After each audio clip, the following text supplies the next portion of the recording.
So hello and welcome, and happy Pride Month. I'm Kate Clark-LeMay, and I use pronouns she, her. I am the acting senior historian at the National Portrait Gallery and the interim director of Portal, the Portrait Gallery's scholarly center. Thank you so much for joining us today for our conversation titled, "We Starve Ourselves and Each Other, Hunger and Lesbian Self-Fashioning in 1970s America." This lecture is presented by Dr. Katie Anania, who is an assistant professor of art history at the University of Nebraska-Lincoln. Dr. Catherine Ott, curator and historian in the Division of Medicine and Science at the Smithsonian's National Museum of American History, will moderate the Q&A. Although we are tuning in together today from different places, we gratefully acknowledge the Native peoples on whose ancestral homelands we gather, as well as the diverse and vibrant Native communities who make their home in these places today. We also recognize that since this nation's founding, who is represented and how one is represented reflects the country's flaws as well as its strengths. The National Portrait Gallery strives to present a more complete narrative, one that acknowledges the history of slavery, racism, and inequality in the United States. As a quick note, we are so excited that the Portrait Gallery is open to the public. So please visit our website, which is displayed on the screen, to reserve timed entry passes. And we can't wait to see you in the galleries. We are so pleased today to present the event as part of Tommy L. Pegas and Donald A. Capocha's conversation series. We welcome our viewers to this series who are zooming in, obviously, from all over the world, as we see from the chat. Please use the chat function and let us know from where you are watching. We will use the Q&A function to ask questions throughout the presentation. So please refer to the Q&A to ask your questions, and we will answer those at the end, pending time. So Tommy and Don are here with us today, and Tommy has served as one of the National Portrait Gallery's commissioners since 2015. He and his husband, Don, have been dedicated supporters of the Portrait Gallery since 2008, for which we are so grateful. They are focused on the arts, and their continued friendship enables us to further our mission to explore the history of the United States and biography through identity. So as I mentioned, Tommy and Don are here with us today, and I would like to invite them right now to say a few words if you don't mind. Thank you, Kate. Good evening, everyone. Don and I are coming to you from different locations this evening, but nevertheless, we are honored to sponsor this program as we especially want to continue to create a safe space to discuss critical issues around the LGBTQ+ identity and artistic production. I think, Don, are you there? I think I am. Yep, we hear you. Have me? Okay, good. We've enjoyed, Tommy and I have enjoyed this series so much as it has provided our viewers with robust conversation around the issues of LGBTQ+ identity and promises to continue to do so. We are looking forward to tonight's presentation, particularly as it is the first iteration of this series that focuses on lesbian self-fashioning and portraiture. So thank you all for being here, for your curiosity, and for joining us in the belief that portraiture is powerful. And I just wanted to thank the Brooklyn LGBT Pride Center for joining tonight, as well as the New York City Sage Center. Greetings to my friends there. Kate, I'll hand it back to you. Thank you so much, Don and Tommy. Now I'd like to introduce our presenter for this evening, Dr. Katie Anania. Dr. Ananya specializes in modern and contemporary art of the Americas with a focus on ephemeral and transitory materials such as paper, print, packaging, and food. She is currently at work on 2 book-length projects. I don't know how you do it, Katie. One examining the shifting position of drawing in American studio practice in the long 1960s, and the other on hunger and depletion in queer and feminist art. She teaches at the University of Nebraska-Lincoln and is a faculty fellow at UNL's Dougherty Water for Food Institute. Our moderator for this event is Dr. Catherine Ott. Dr. Ott has been a curator at the National Museum of American History for more than 20 years, spending time thinking, talking, and writing about how and why people in the past were tagged for being different because of disease, gender, disability, sexuality, race, or behavior that others disapproved. She is building the LGBTQ+ collections at the museum, and she has led exhibitions on HIV and AIDS, the Stonewall Anniversary, and disability history, among other topics. Dr. Ott responds to all pronouns and is energetically honing her queer superpower. So without further ado, please welcome Dr. Katie Anania. Hi, everyone. Thank you very much for joining me this afternoon. Thank you also to Kate LeMay and to Katherine Ott, with whom it's such a privilege to be sharing this conversation. Thank you for Jackie Petito for helping to bring some of the details of this event together, and then also to Tommy and Dawn for sponsoring as well. I have a couple of notes for you this afternoon. This talk is part of my new book project on food networks and how they became sites of intersectional feminist critique in the decades following World War II. I also want to note the ways in which I'll use queer in my presentation. Queer wasn't a universally accepted identity term in the 1970s. And when I use it in writing, I use it as a shorthand for the range of identities that operated within gay and lesbian liberation movements. I do specifically make reference to lesbian communities, but queer is a kind of umbrella term. And it's just something to denote what queerness was before we evolved into this fantastic acronym that we now have, LGBTQIA2S+. This talk is also a product of conversations with many friends, and intimacies have developed along the way, and I thank you, anyone who has contributed to this talk. So I will share my screen with you, and we can look at pictures.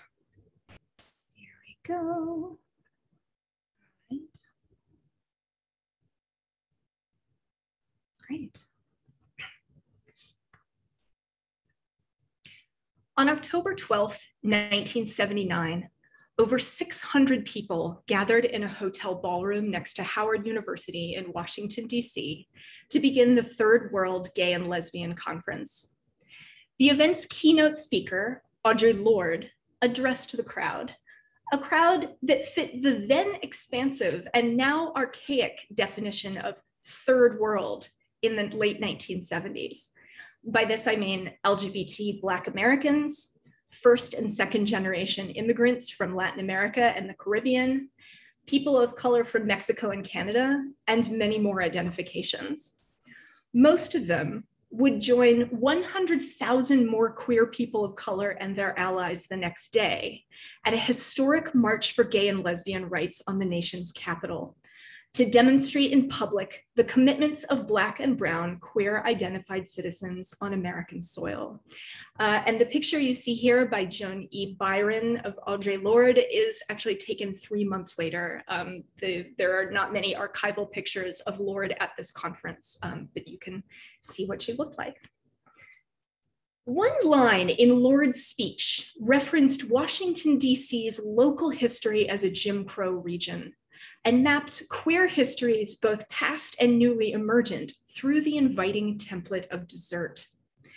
30 years ago, she said, most of you sitting in this room could not eat a dish of ice cream in a drugstore in Washington, D.C. because you were not white. The idea of this conference was an impossible dream. Her speech for the march on the Capitol the next day opened with this same reference, this time recounted as a personal memory. 30 years ago, the first time I came to Washington, my family and I couldn't eat ice cream in a drugstore because we were Black. It is no accident that Lorde referenced the denial of a small daily indulgence as a powerful means of oppression.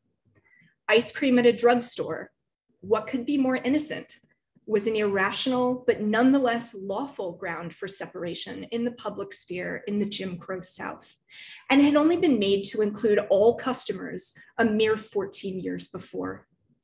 Lorde invoked ice cream twice to index much more than deferred pleasure. She spelled out broader histories of deprivation for communities of color in the United States and fashioned them into an active question for those whose identities intersected with queerness. Casting the blocking of any indulgence, no matter how small, as a deprivation of sovereignty was to affirm two distinct longings that lay at the center of transnational and transracial movement conversations and queer feminist thought: the hunger for political power and the deep desire for representation. With her assertion that, quote, lesbians and gay men have always been in the vanguard of struggles for liberation and justice, Lorde opened the conference to a conversation about what new worlds and selves could be fashioned that would celebrate difference. If hunger and unmet desires were the past from which we must run, what was the future? This talk examines the role that hunger played at an individual and at a geopolitical scale as a vivid way to galvanize 1970s queer identities. Between 1965 and 1969, representations and discussions of hunger helped outline the disparities in public exposure between different factions of the queer community and to unite subsections of gay liberation movement in their calls for a more plentiful and just world. As farm workers called for Americans to attend to the physical and environmental hardships involved in producing food, small groups of lesbians moved to rural areas to farm the land themselves. As Black and brown queer feminists discussed their erasure from their communities, new models emerged for more dynamic, variable, and self-nourishing spaces. In Joan Byron's photograph, Maria and Tracy, at the New York Pride March in June of 1979, the two women subjects of the photograph embrace unreservedly, showing full-mouthed grins.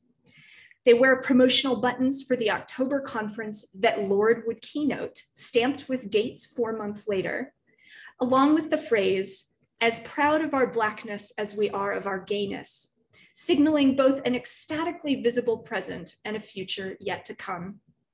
By October, Lorde would urge them to, quote, make a commitment to those children within our communities to also build them a future, quote, free from oppression and abuse, as well as starvation.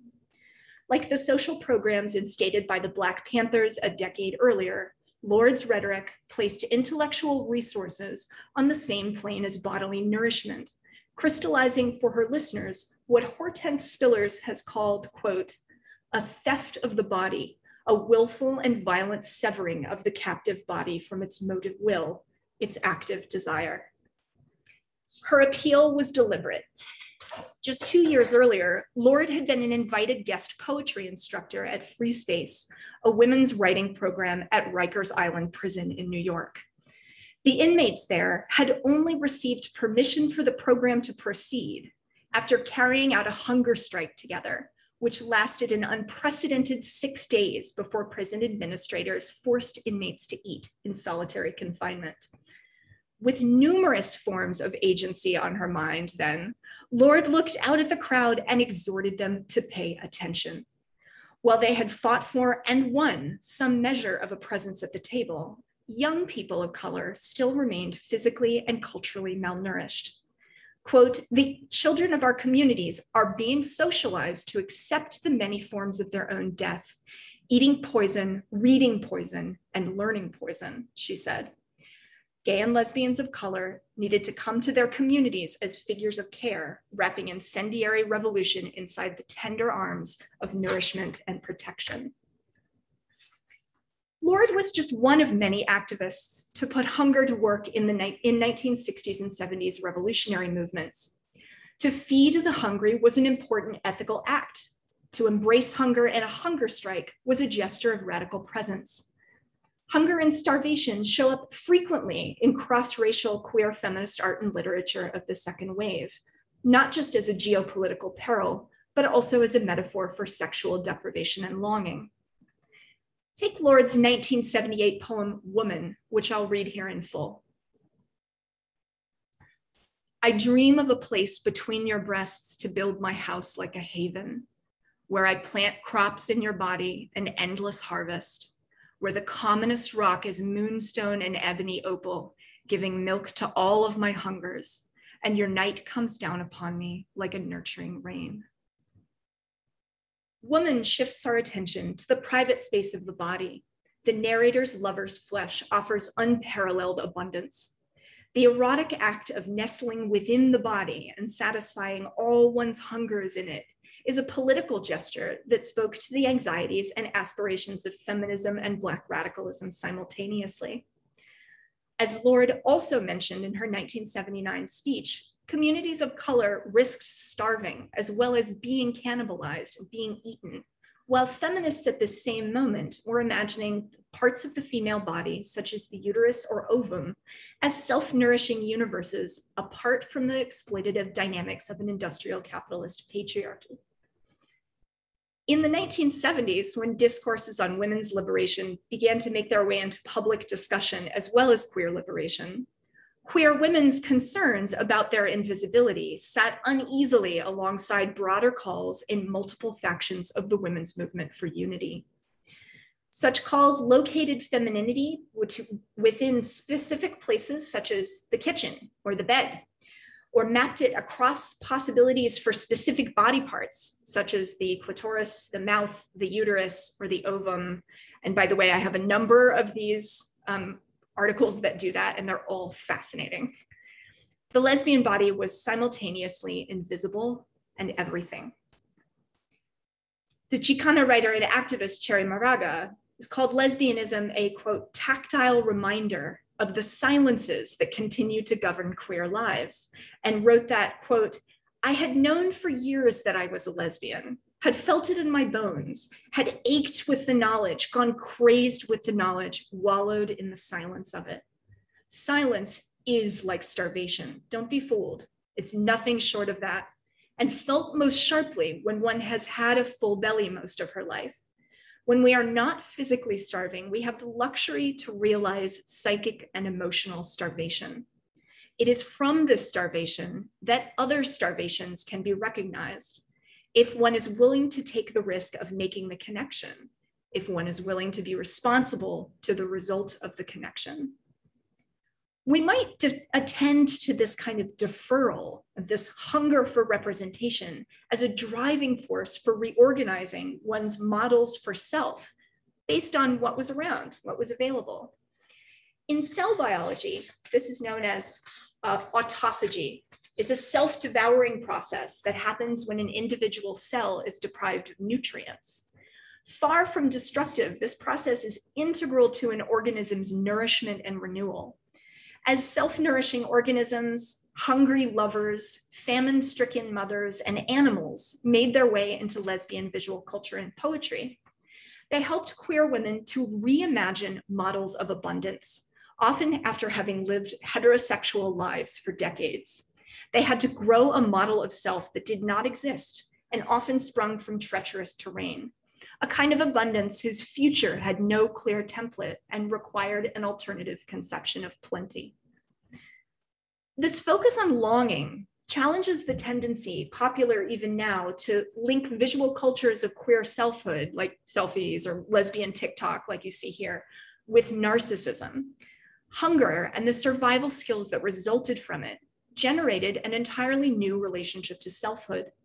It was a selfhood based on what Jack Halberstam calls the different embodiments that queer people build as an alternative to traditions of care linked to genealogy and inheritance, and ultimately property. Nowhere was plenty and property becoming more visible and more problematic in the United States than in the actual spaces where food was cultivated and sold. The Chicana lesbian writer and theorist Gloria and Saldua was a direct witness to these shifting discourses around food and labor. Born in the Rio Grande Valley of Texas, she worked as a liaison during graduate school between migrant worker families and the Indiana state school system. With the rise of the Farmworkers Movement in the 1960s, Saldua saw the consolidation of her identity as a Chicana, a person of Mexican descent born in the United States, crystallize at the same moment as a much broader assessment of the food system and of the damage it caused to local ecologies and human bodies. Some of these fragmented pieces began to fall together, she recalls of Chicano movement building at that time. Movement posters connected the environment at large to the broader dangers incurred by the actual bodies that picked grapes or lettuce. Graphic representations like this one by Rupert Garcia, which is on display at the Smithsonian exhibition, Printing the Revolution right now. Run, don't walk to see that show the effects of industrial agricultural techniques such as monocropping and aerial and hand spraying of pesticides on children. DDT, written in large block letters at the top of the poster, overshadows a small figure of a girl and reminds the viewer that this is the same pesticide that killed millions of victims during the Vietnam War and is now used as the pesticide at home.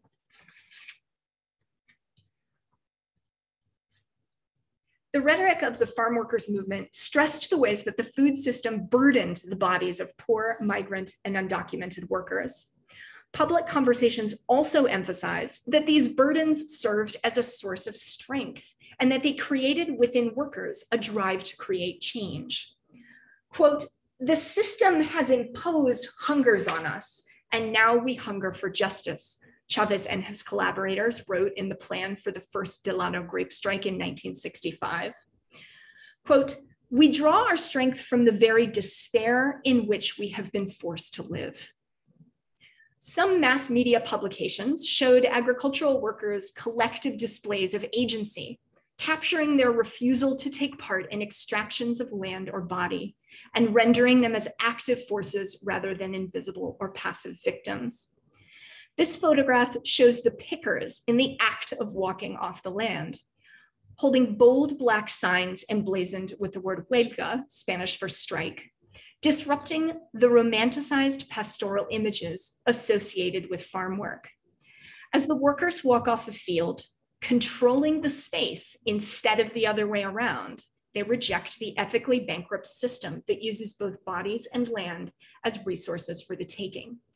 Most crucially, in striking, they put at risk in public their ability to earn the capital that they themselves require in order to eat. Some of the UFW's rhetoric found its way into lesbian visual vocabularies of selfhood in the form of religious icons centered on hunger and strife. Gloria and Saldua recalled in particular the image of the Virgen of Guadalupe, the patron saint of Mexico, quote, heralding and uniting the farm workers at strike marches and on the cover of newsletters. For her, the image of the Virgen did two different kinds of work.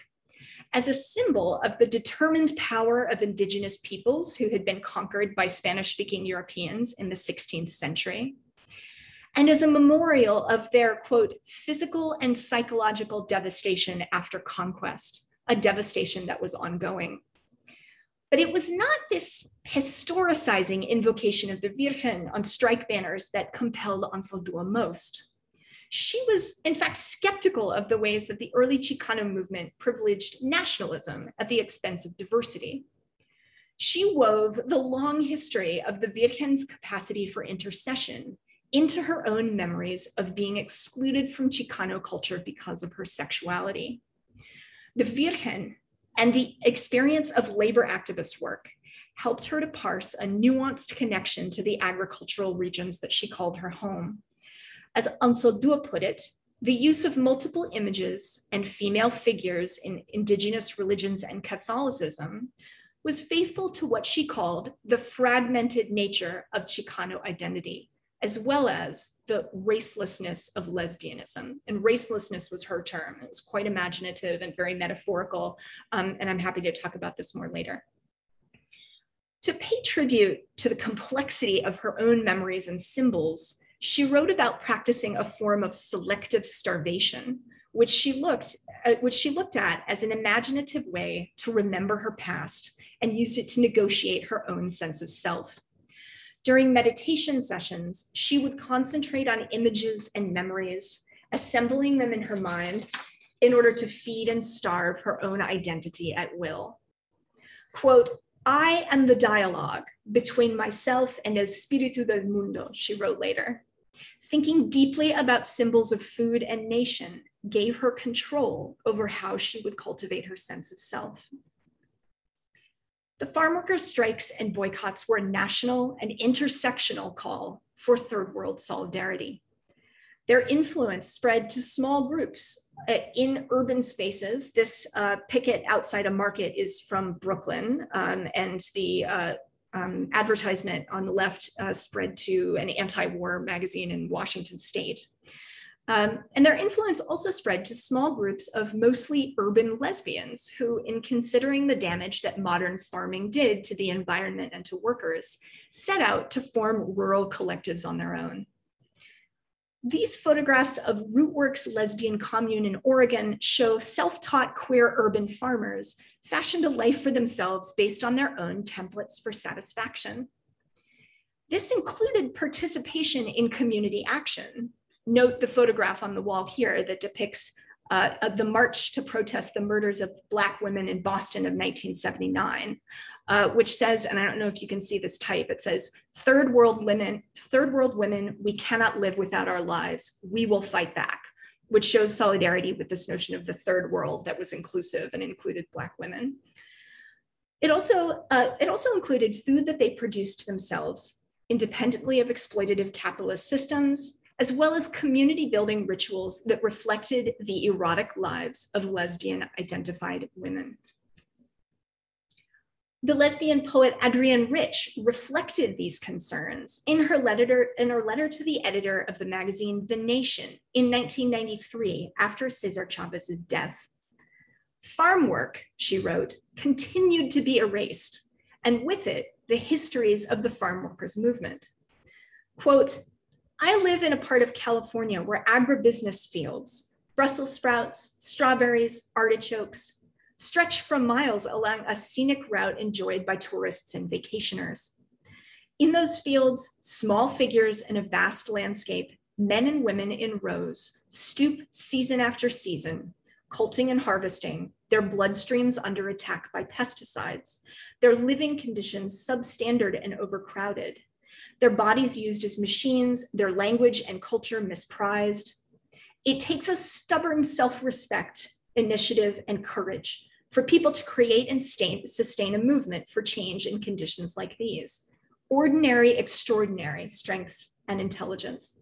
Such capabilities are not exactly foregrounded in the mass media.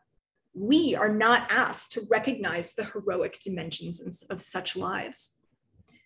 Though Rich made these remarks 25 years after the strikes were at their height, they reflect her desire to link the farm workers' toil with fortitude, their deprivation with drive. She exhorts us to see not just beautiful landscapes, but the sweat and pain that create them.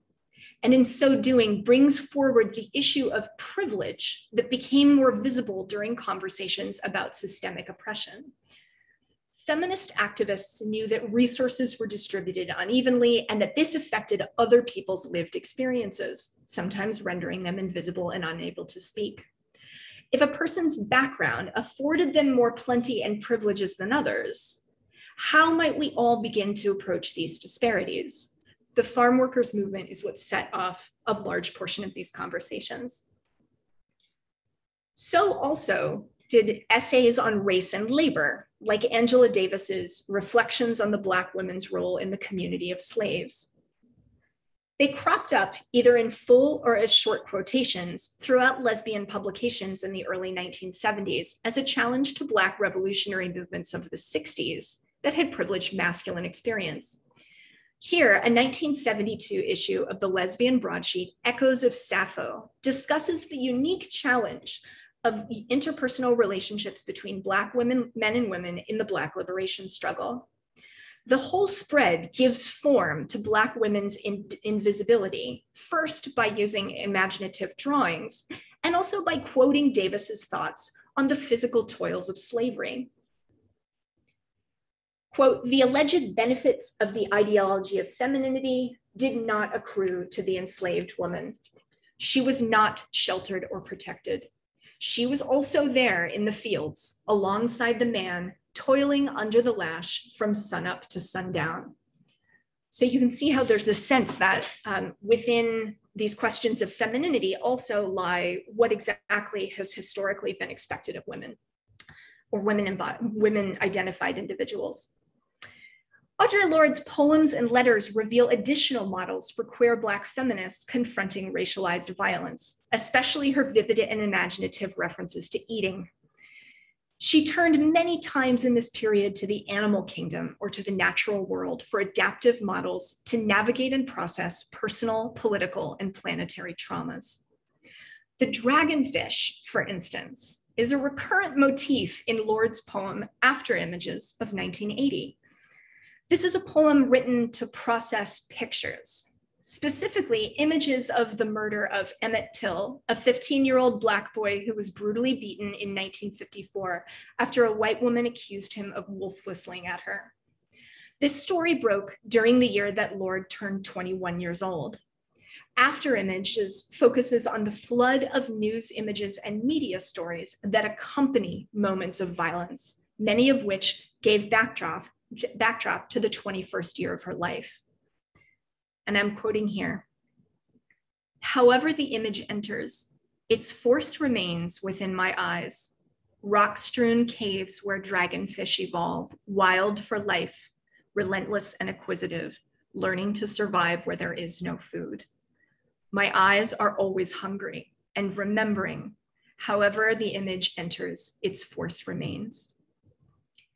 In this poem, the eyes possess the properties of both a space and a creature. And thank you to my conversations with Sarah Marcus in South Bend for generating this idea too. The eye shelters creatures that rely on adaptive mechanisms, often developed across centuries or even eons to nourish themselves properly. Other writers on this poem have quite rightly focused on its true topic, which is violence. But the dragonfish remains as a compelling suggestion for how we might survive in the wake of violence. Audre Lorde references the dragonfish 3 times throughout the poem's 4 sections, enough to provoke the reader, or at least me, to look up dragonfish in a few encyclopedias.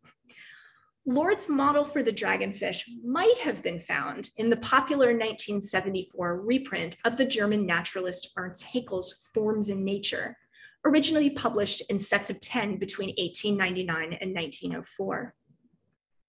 And these prints are also in the collection of one of the Smithsonian institutions, the Biodiversity Heritage Library. Found between 1/2 and 3 miles below sea level, the dragonfish, which is depicted in this print here, this large fish kind of towards the bottom, grows without much light and stalks and eats small organisms that also grow without light. Its 6-inch body is encased in rings of bony armor. An organ in its body called a photophore metabolizes food energy into bioluminescence in a set of reverse operations that resemble the human eye. However, unlike the eye, the photophore produces light rather than absorbing it. It's like a camera flash in reverse. It's kind of dissident optical relation. In a 1978 speech, Lorde referred to racism, sexism, heterosexism, and homophobia as, quote, forms of human blindness. And so it's no surprise that a compelling model of for Black subjectivity might involve one thing that generates its own light source, surviving on next to no nourishment. After Images, as well as Woman, which I discussed earlier, both imagine possibilities for the body to use its own resources to sustain life, to create a way forward. Lorde had numerous conversations with other writers about deprivation, often in very concrete terms. These conversations had an especially deep impact on her friend, the aforementioned lesbian poet, Adrienne Rich. Audre Lorde and Adrian Rich's exchanges together which occasionally grew flirtatious, mostly on Lorde's end, explored themes of oppression and women's empowerment across different subject positions. Intersectional images and stories from the women's movement proved immensely meaningful for Rich, who was born into a wealthy middle-class family in Baltimore and whose Jewish parents fought to assimilate into genteel society there. As a writing student at Radcliffe College, Rich dedicated herself to breaking into literary circles at nearby Harvard, all of which were governed by men. Audre Lorde's influence on Rich in the first half of the 1970s, in the wake of Rich's husband's suicide and of her coming out as a lesbian, had provoked in Rich a vicious critique of the elite male gatekeepers of the poetry and literature world, particularly the parsimonious way that these gatekeepers doled out attention and coverage for women writers.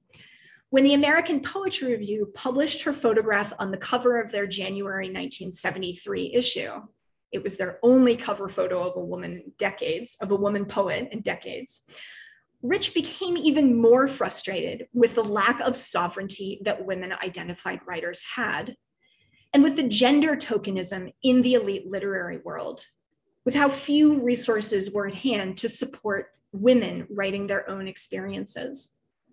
Her letters and poetry of this period reflect her complicated process of coming to terms with her own privilege as an upper middle class white woman and identifying the forms of deprivation that white leftist elites most insidiously perpetuated. In 1974, Rich dedicated a poem to Lorde called Hunger. In it, the narrator addresses themes of oppression, both as they are experienced and as they are represented through other channels, as pictures, political prints, and memorials. She indicts patriarchy's attempt to, quote, persuade us our pain belongs in some order, turning some forms of oppression into spectacle and others into statistics. She poses a mocking rhetorical question: is death by famine worse than death by suicide? In gesturing to famine victims and the atomized suicidal self in the same line, Rich shows different ways of thinking about suffering, some of which erase that suffering entirely. Art, however, does the opposite, which Rich shows by wrapping her descriptions around several pictures, including references to the socially conscious prints of the German modernist artist Käthe Kollwitz. Kollwitz was a really important touchstone for socialist feminist artists and writers in the early to mid 1970s. Articles like this one in Fifth Estate in 1971 made her into an emblem of female authorship and artistic agency. And her prints also came up in poetry spreads about abortion and infanticide, as in this issue of the anti-war, pro-abortion publication, Battle Acts. Kollwitz even dominated feminist living spaces. The 66 Green Street rooming house in Northampton had a Käthe Kollwitz room where Adrienne had spent the night with a female friend while reading poetry along with Lorde at the National Women's Poetry Festival at UMass Amherst in March 1974. And here you can see the door to that rooming house here. In Hunger, Rich takes up Kollwitz's imagery by noting with numb astonishment that she, Rich, is, quote, alive to write these words, to leaf through Kollwitz's women, huddling the stricken children into their stricken arms, placing her own comfortable life at odds with those memorialized on the page. But even in its comparative abundance, Rich's world as a newly queer woman is governed by fear. The poem goes on, quote, "We shrink from touching our power. We're scared shitless of what it could be to take and use our love, hose it on a city, on a world, to wield and guide its spray, destroying poisons, parasites, rats, viruses, like the terrible mothers we long and dread to be." The reference to terrible mothers reveals Rich's own agony, and to some extent Lorde's, At recognizing her creative practice as a critical source of satisfaction that is completely external to and often adversarial with caring for children. Invocations of failed or bad motherhood within queer feminist writing of this moment are astonishingly multifaceted. They show writers and artists' desire to understand their own ideas and actions as a form of abundance separate from physical caretaking, and yet just as critical to the propagation of revolutionary feminism as a mother's care. For Rich especially, motherhood was at the center of modern middle class misperceptions and misdeployments of plenty and giving. Rich wrote and published her first monograph of woman-born motherhood as experience and institution in 1976, in the wake of several poems on starvation. And its production overlaps with the early stages of her relationship with the Jamaican-born novelist Michelle Cliff, her first long-term and very serious relationship, and who would become her life partner.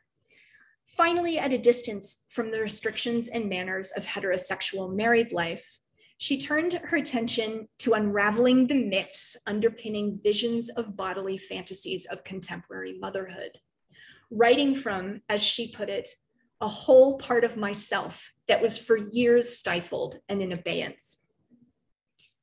In Of Woman Born, Rich's former middle-class social universe appears as a space of abundance that was paradoxically without substance, something that starves even as it gives. She recalled with derision, quote, the ludicrous dinner parties at which young wives, some with advanced degrees, all seriously and intelligently dedicated to their children's welfare and their husbands' careers, attempted to reproduce the amenities of Brahmin Boston amid French recipes and the pretense of effortlessness. Above all, the ultimate lack of seriousness with which women were regarded in that world, all of this defied analysis at the time. She, quote, sensed that there were false distractions sucking at me all the time and was, quote, desperate to strip my own life down to what was essential. Here, food's only role is to mediate effortlessness, to erase itself in a disembodied performance of care. It goes without saying that Adrienne Rich's experiences were vastly different from Lorde's. She processes hunger as a consumer of its images. At the conclusion to Hunger, she invokes pictures of desperate hunger and desperation. Quote, the mothers drained of milk, the survivors driven to self-abortion, self-starvation, to a vision bitter, concrete, and wordless. Only as a mourner and spectator can Rich confront her own personal and political longings, so that then she can take up Cherry Moraga's invitation to look for other starvations. Audre Lorde, however, similarly to Gloria and Saldua, writes nourishment into the very barest forms of sustenance. Each of these longings expressed in lesbian visual culture and literature show a new and newly queer capacity to link bodily freedoms to political freedom. Magazine drawings, poems, and photographs helped queer people to construct selves that centered satisfaction, edification, and survival amidst an absence of resources. This did important work to broaden concerns about the futures of nourishment in the 20th century, about who was cared for and who was not, about what kinds of bodies possessed the potential for care and survival, or could. The shifting and contingent properties of femininity in 1970s queer communities has provided a surprising foundation for this inquiry. As conversations intensified about who was invited to the table politically, numerous calls to look at hunger flourished in Black, brown, Marxist, revolutionary literature, just as feminist thought was testing its capacities for nurturance and care. Thank you so much. Thank you. And I will stop my share now. Okay, and I think I've popped out appropriately. You can no longer see my messy desktop here. So that was That was wonderful, fascinating, and very rich. Hi, everyone. Buenas tardes. I'm Catherine. And so I'm going to moderate the Q&A. Please put your questions in. I'll look at the chat too. I haven't seen any questions in there, but put them in the Q&A, which would be best. But so I'll start it off with a question.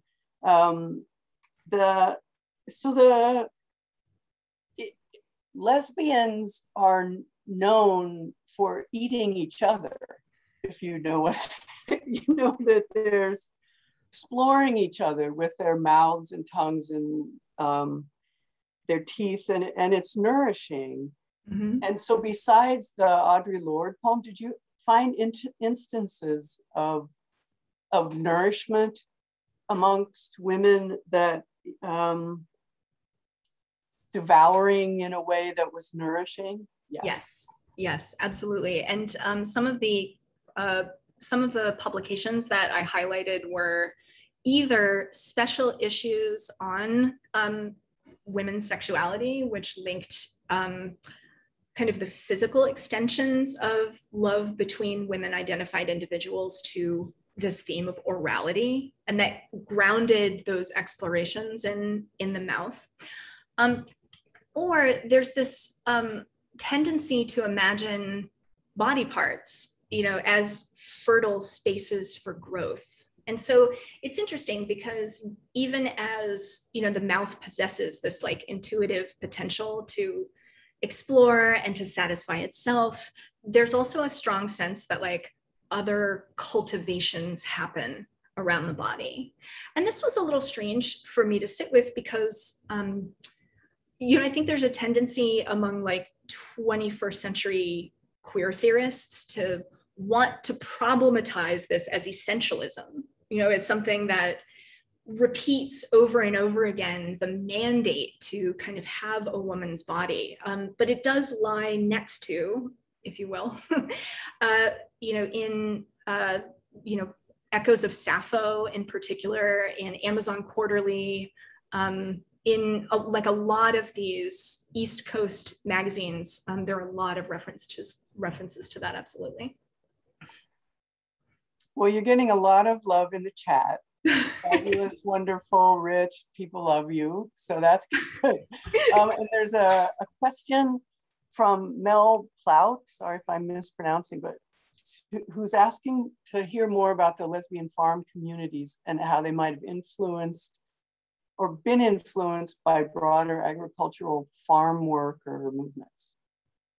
Oh yeah, this is wonderful because part of the connective tissue between these, activist movements that are emphasizing the problematics of modern American farming and the kind of these lesbians executing the fantasy of like self-sufficient living are instruction booklets. And so this story also includes resources like the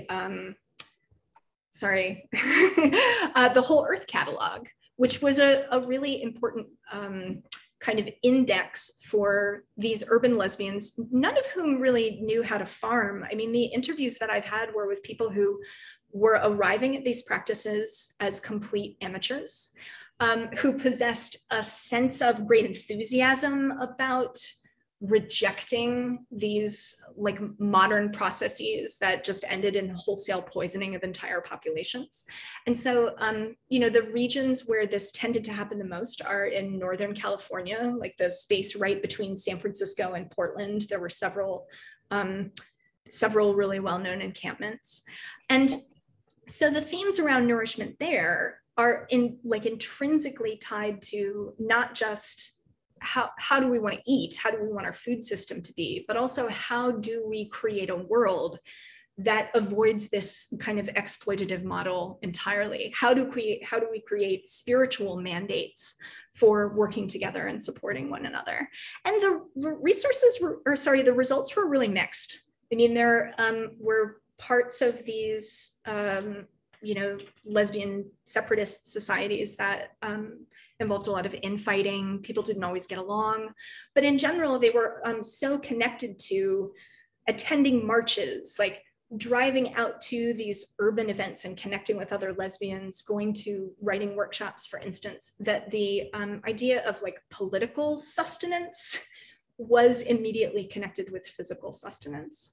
I had a wonderful story from a friend who worked on one of these, and she recalls eating nothing but 23-cent pot pies from the grocery store once a day in order to save up to go to a workshop in upstate New York.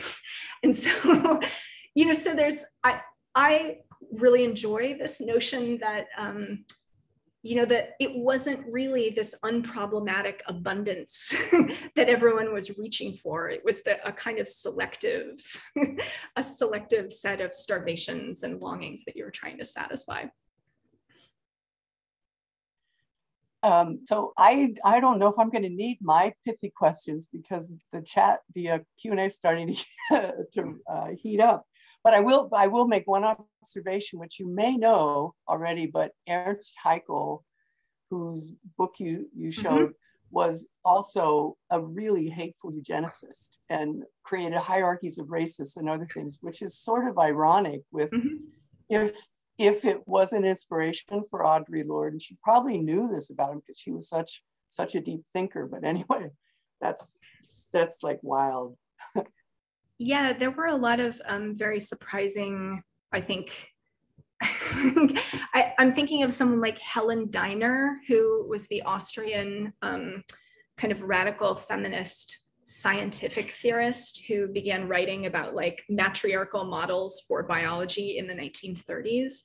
I mean, like a surprising number of people theorizing these possibilities for a different biological ways of being were, you know, unfortunately connected to these strident and fairly horrible, you know, fascist projects. Yeah. So question, this is from Ruth Trevorrow. Could you talk a little more about 1970s lesbian photographic portraiture or just plain old lesbian art and depictions of food, eating, hunger? Yeah, there are some wonderful photos of women looking at each other and women sort of meeting in the middle and identifying one another as, you know, two bodies and two sovereign subjects. There are picnics that dominate this form of portraiture. There's this great urge to make images of women kind of going out and doing exactly what they imagine doing comfortably in each other's presence. And so there are a lot of topless picnics. They have, like the set that I had been examining in the archive also included a lot of farm work that eventually led to the eating. But I don't know, I think the tendency for some of these big actual agricultural projects to fail. One of my interviewees recounted trying to plant 5 whole acres with, I think it was rye. It was some sort of grain, and they soaked the grain, but not for long enough. And so they planted, they plowed, they borrowed a tractor and plowed the whole field, and it didn't come up. So since none of those products emerged, I think there's a very interesting disconnect between the actual fruits of one's labor and what you ended up just doing instead because you had failed at growing the food and nobody particularly cared about it. And so a lot of lesbian portraits that I have looked at by Joni Byron, for instance, by Jeb, are kind of staged versions of what they imagine will happen with growth and lesbian coupling on the land. 2 women next to each other standing in a field. It's kind of this utopian invocation.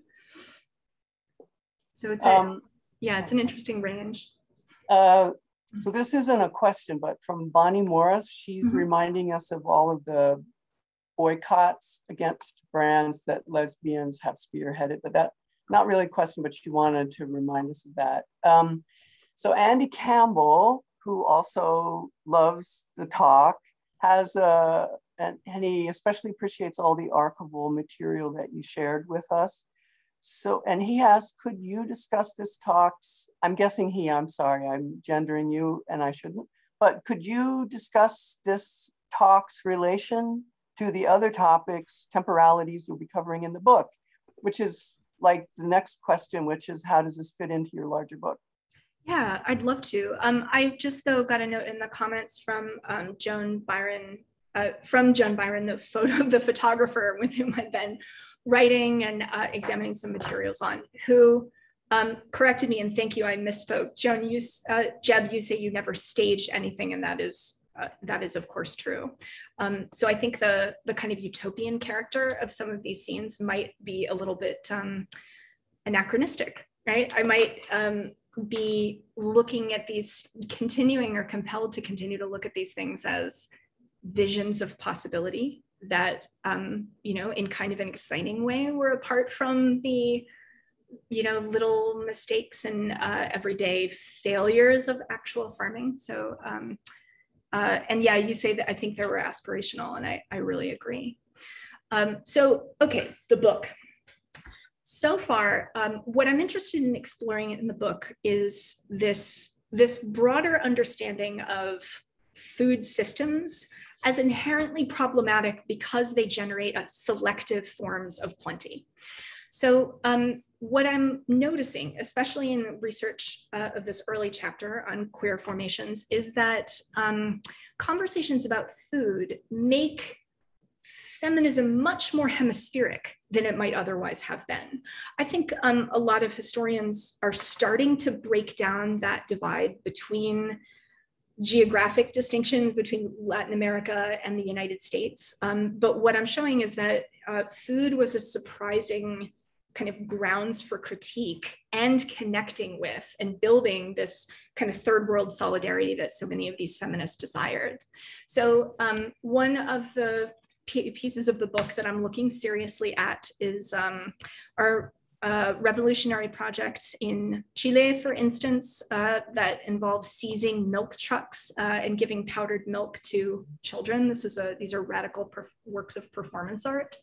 I'm examining Marta Minuhin's set of agriculturally driven architectural and performance projects in the late 1970s as a response to kind of new de-emphases on nature within the Argentine art world. And so she's kind of seeing food as something that still feels very unsettled, as Argentina is trying to build this kind of aspirational packaged food future that's built around Western, American modern Western ways of monocropping and spraying and so on. There's another chapter that looks at the history of science around this story, where I examine nonprofit foundations like the Rockefeller Foundation, who go into major cities in Latin America like Mexico City and Buenos Aires, and they send scientists to encourage these countries to abandon traditional methods of farming and to commit to monocultivo, to monocropping, and the response among critics to those things and how that it finds its way into artistic discourse and visual culture. So there's a lot. I have a full basket, but those are a few kind of pieces of the pie. I have the unfortunate responsibility of bringing this conversation to a close. I feel like we could keep talking, and because Catherine and Katie are both just so knowledgeable and energetic, and there's so much response to Katie's presentation. So I'm sorry. There will be, just for those who asked questions, we do give Katie a transcript of the questions, so she can follow up with you through the email that we have for you. So don't worry, because yeah, I'm sure she'll want to follow up with you. There's some really great questions. And I just want to thank everyone, Katie, Catherine. I'm sorry, it feels so short at the end. So I have to bring us to close, if that's okay.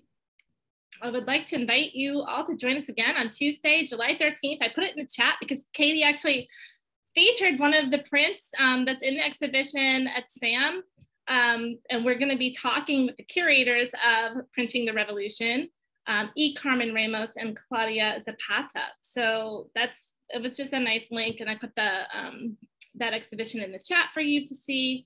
We hope that you can join us. And I just want to thank Katie and Catherine again for such a wonderful event. Thank you, everyone. And I see that a couple questions remain, and so I'm going to try and get in touch with everyone who asked for specific things. So that would be great. Catherine. Thank you, everyone. Goodbye. Bye, everyone.